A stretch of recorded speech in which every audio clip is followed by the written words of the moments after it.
خوای گەورە میهرەبان کەسێکی خۆش دەوێت کە بە ڕۆژووە. هەمومان پێمان خۆشە خوای گەورە خۆشمانی بوێ.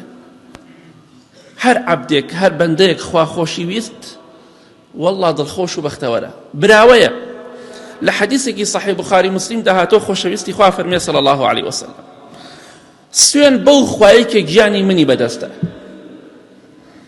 بۆنی ناخۆشی دەمی ڕۆژوان کاتە ئینسان بە ڕۆژوو دەبێ بۆنی دەمی خۆش نییە. ئەو بۆرە ناخۆشە ئەو هەناسە ناخۆشەی کە تۆ دەری دەبڕی لای خوای گەورە پاکتر و خۆشەویسترە لە بۆنی میسکی ئەسڵی. خۆشتر و پاکترە کەواتە دڵخۆش بە کاتێک کە بۆنی دەمت دێ ئیزعاج مەبە خەمبار مەبە. لای خوای گەورە لە بۆنی میسک خۆشترە. خوای گەورە زۆری پێخۆشە بەندەکەی بە ڕۆژوو بێت بەندایەتی بۆ بکات حتا ئەو بۆنە ناخۆشەی کە لە دەمی تۆل لە مەعیدە و لە ڕیخۆڵەی تۆ دەردەچێت لای خوای گەورە لە بۆنی میسک خۆشترە. ئەمە سەربەرزیە شانازیە بۆ تۆ کە کاتێکە بە ڕۆژووی